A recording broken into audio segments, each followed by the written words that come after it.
Em nossa série que termina hoje, Poderosas Mulheres Anônimas, eu trago a história de uma menina, depois jovem, quem sabe adolescente, escrava.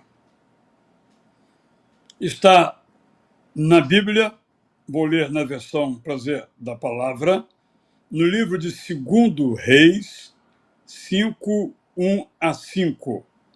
Leio.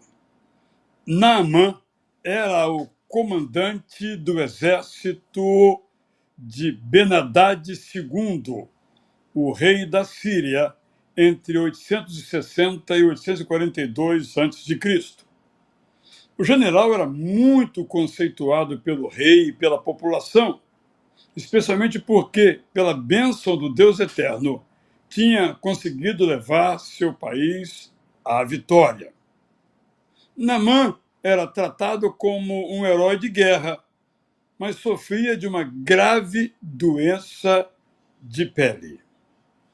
Quando as tropas do exército sírio passaram por Israel, levaram como escrava uma menina que ficou a serviço da esposa de Naamã.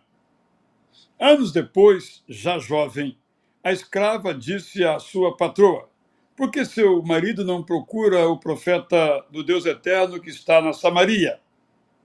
Se o seu marido o procurar, tenho certeza que ficará curado." Naamã falou da conversa ao rei. Quem falou foi aquela moça que trouxemos de Israel. O rei Ben-Hadad II respondeu: "Vá sim. Vou escrever uma carta para o rei Jeorão de Israel. Ele o receberá." Naamã, então, partiu rumo à terra de Israel. Entre outros itens, ele pôs na sua bagagem 300 quilos de prata, 72 quilos de ouro e 10 mudas de roupas. Bem, a nossa personagem não é Naamã. Poderíamos falar muito aqui sobre ele, né? Até refletir sobre as bagagens que levamos nas viagens, quantas malas, na verdade.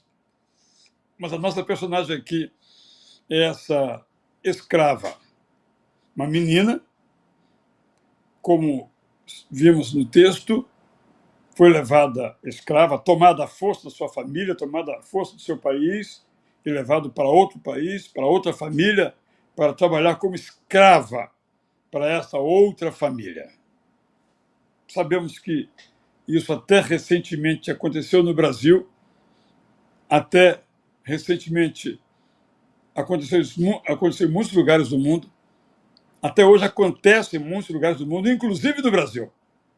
Claro que em grau menor, mas na antiguidade era uma prática completamente, vamos dizer assim, padronizada no modo de vida daquela época. O que eu tiro de lição para nós desta mulher anônima, uma menina, agora uma jovem? O texto não nos informa muito mais a respeito dela, totalmente anônima, mas ela era alguém que, estando fora do seu país, manteve a sua fé, mesmo na adversidade. Digo isso porque é muito comum, quando pessoas saem do seu ambiente familiar, pessoas saem do seu ambiente eclesial, vão para outros lugares, para outro país, para outra cidade, e simplesmente se esquecem da sua fé.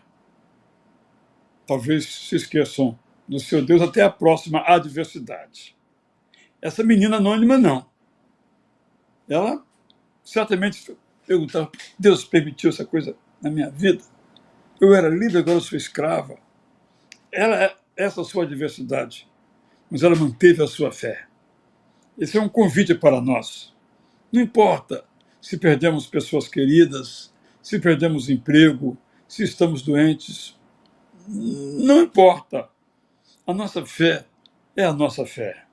Somos convidados a mantê-la, porque ela é que nos sustenta, e certamente essa menina foi sustentada já jovem por sua fé. Como vai a sua fé? Diminuída por causa das dificuldades ou fortalecida por causa das dificuldades? Uma pergunta para cada um de nós responder.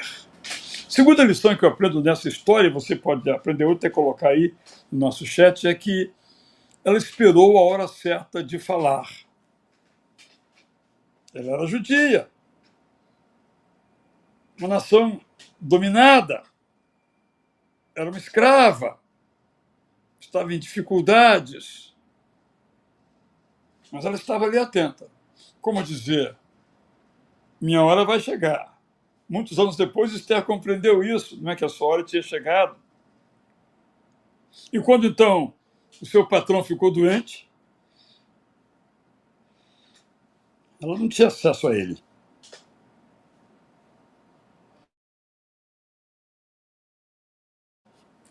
Mas tinha acesso à patroa. Então ela disse assim: olha, aí contou a história.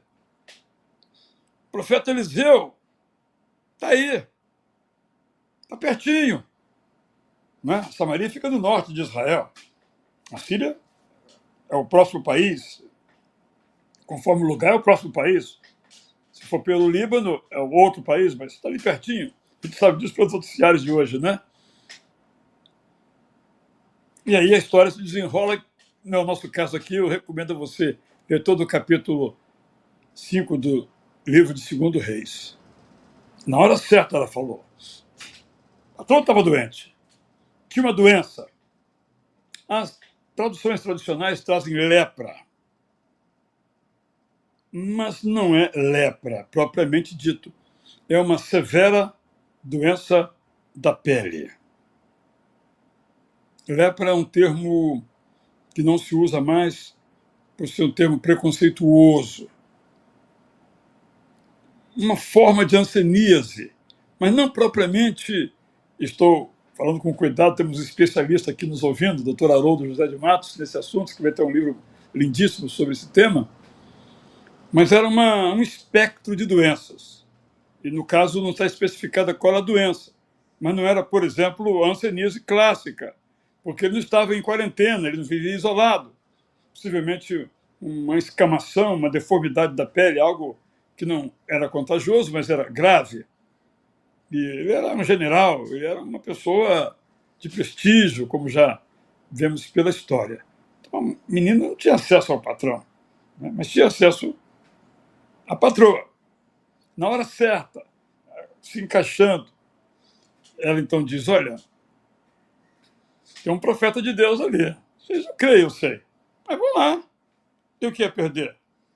A história se desenvolve e o patrão dela foi curado, porque ela, na hora certa, porque a sua fé estava firme, se apresentou e disse o que tinha que dizer.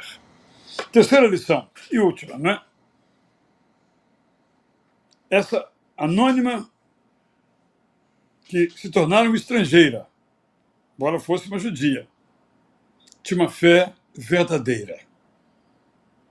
E essa fé gerava nela esperança. É maravilhoso saber que quando nós temos fé, mesmo no exílio, na opressão, na doença, a esperança está sempre no nosso coração. Ela não conhecia Jesus. Nós conhecemos não só a história de Jesus, mas o poder salvador e curador de Jesus. Mas ela confiava no Pai Eterno, que enviou Jesus. Tinha esperança. Nós não sabemos o resto da história. Quem sabe, quando Naamã, o general, voltou e disse: obrigado por lhe dar a liberdade de volta para sua terra. Não sabemos. Qualquer coisa que nós dissermos está valendo.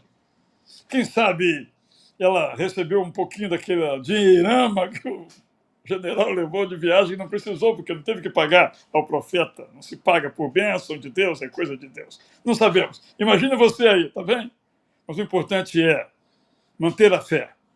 O importante é esperar a hora de falar. Vai surgir a oportunidade. O importante é manter a esperança. Pense nisso enquanto você ouve uma linda música inspirando o seu coração.